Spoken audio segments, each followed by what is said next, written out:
আসসালামু আলাইকুম প্রিয় দর্শক। এখন বক্সিং এর ভিডিও করতেছি। ইনশাআল্লাহ একটু পরে আপনাদের ফ্লাইং এর ভিডিও দিব। আজকে সালাম দুইবার হয়ে যেতে পারে, এজন্য আন্তরিকভাবে দুঃখিত।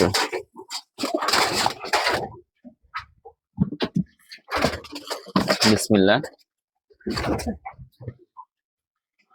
সব কবুতর গুলোকে বক্সিং করতে হবে।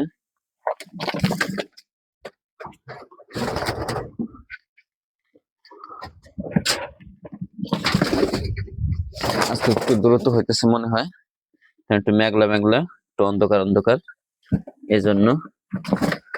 প্রিয় দর্শক, প্রত্যেকটা ওয়েদারই কবুতরকে পরিচিত করতে হবে, না হয়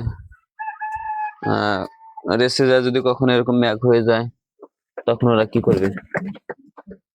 এই জন্য এভাবে করাটাই সবচেয়ে বেটার।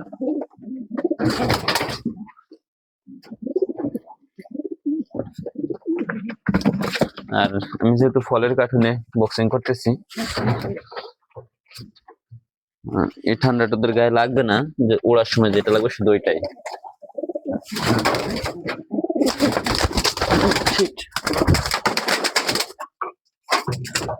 আজকে সবচেয়ে বড্ডটাই বেশি দুষ্টুমি করতেছে।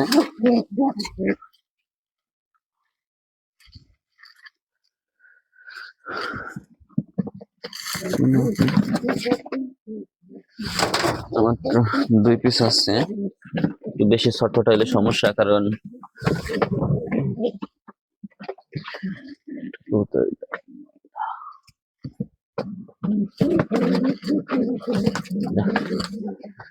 তো প্রিয় দর্শক, এখন কবুতর গুলো বক্সিং করে রেখে আসছি, এখনই আনতে যাব। যেহেতু আমি একা, ভিডিওটা সুন্দর হবে না হয়তো বা।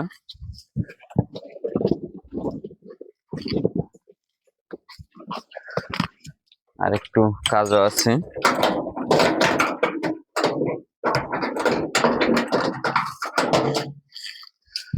কাজটা সেরে ফেলাবো।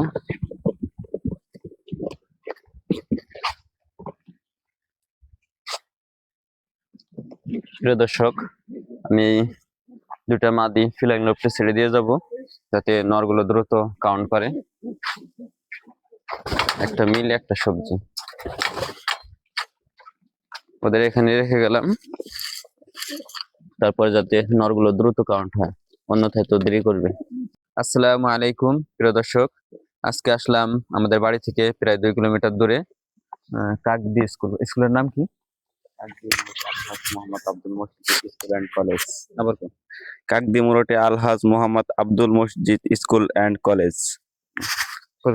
স্কুলটার নাম শুনলেন তো। এখন এখান থেকে আমরা কবুতরগুলো ছাড়বো। আজকে আমাদের 3য় দিনের মতো টস চলতেছে।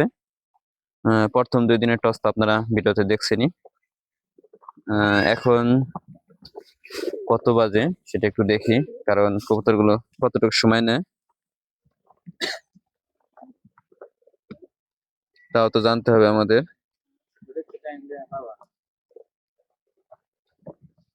যে ফোন টাইম দেখা যায় না, তোমার যে ফোন আছে। কত বাজে? 7:28 বাজে। 7:30টার মতো সময় ছাড়বো, 30-এর মতো। তো এখন আজকে আমার কাছে আছে হলো 11 পিস কবুতর, আর আরেকটা আছে 7 পিস, আর হাতে আছে 1 পিস। মোট হলো আবারও 19 পিস কবুতর হয়। তো এখন কবুতর গুলো ছেড়ে দিবে। এখানে অনেক ছোট ভাই আছে, আরো স্কুলের ছাত্র আছে। তো কবুতর গুলো এখনই ছেড়ে দিব। বিসমিল্লাহ।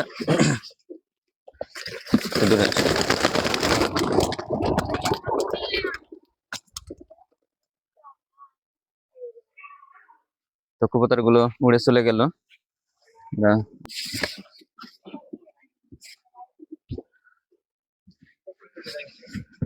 তো ঘুরলে দিবে না, কিন্তু ক্যামেরা অফ করো। প্রিয় দর্শক, যেহেতু অলরেডি 2বার সালাম হয়ে গেছে, এই জন্য আর ভিডিও ছোট হলে আর সালাম দিলাম না। 5:58 বাজে,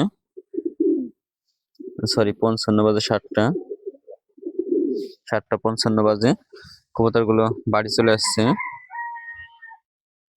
কবুতরগুলো বাড়ি চলে আসছে। আর যেহেতু স্কুল ছিল এখানে, বেশি কথা বলতে পারিনি কারণ একটু লজ্জা পাইছিলাম। প্রিয় দর্শক, আমার টেকনিকটা কাজে আসছে। এখানে অলরেডি 4টে নর ঘরে চলে আসছে। 4টে নরের মধ্যে 2টা আছে মাক্সি আর 2টা আছে সবজি। তো মনে হয় আর একটু সময় দিলে ওইগুলো ভিতরে চলে আসতো। আর যেহেতু খুবই কাছের থেকে রেসটা, টসটা, এই জন্য কবুতরগুলো একটু দেরি করে ঢুকবে, এটা স্বাভাবিক। কারণ এতটুকু তো আর ওদের হবে না, প্রায় মনে হয় 3 কিলোর মতো হবে। 2.5 কিলো থেকে 3 কিলো, আমি 2 কিলো বলছি। 2.5 কিলো থেকে 3 কিলোর মতো হবে। আর বাকি কবুতর গুলো গাছে আছে। তো আপনারা যারা টস শুরু করছেন অথবা শুরু করবেন, উঠতেছে, তারা অবশ্যই চেষ্টা করবেন এইভাবে ছোট ছোট টস দেওয়ার জন্য। তাহলে কবুতর মিসিং এর সম্ভাবনা খুবই কম থাকবে। আর ভিতরে মাটি দেওয়ার উদ্দেশ্যই একটাই, যেন কবুতর গুলো দ্রুত কাউন্ট হয়। না হয়তো আমি রেসের সময় হেরে যাব। কারণ আমার কবুতর গুলো যদি আমি ঘরে নাই আসে, তাহলে তো আর কাউন্ট হবে না। কারণ আমরা তো সিপ ট্যাগ ব্যবহার করব, সরি, গোপন কোড ব্যবহার করবো, আমরা তো আর ম্যাশিং ব্যবহার করব না। তো এই জন্য আপনারা এইসব বিষয়গুলো খেয়াল রাখবেন, যাতে আপনাদের কবুতর গুলো ভালো একটা পারফরমেন্স দিতে পারে, আপনাদের খুশি করতে পারে। আর আমাদের জন্য দোয়া করবেন। কবুতর গুলো গাছে বসে আছে। ব্রাইটনেসটা একটু কম, যার কারণে আমার দেখতে অসুবিধা হইতেছে। আপনারা দেখতেছেন কিনা অবশ্যই কমেন্টে জানাবেন। 2-3টা উড়ে গেল। তো প্রিয় দর্শক, আজকের ভিডিওটা এই পর্যন্তই। আল্লাহ হাফেজ, ভালো থাকবেন।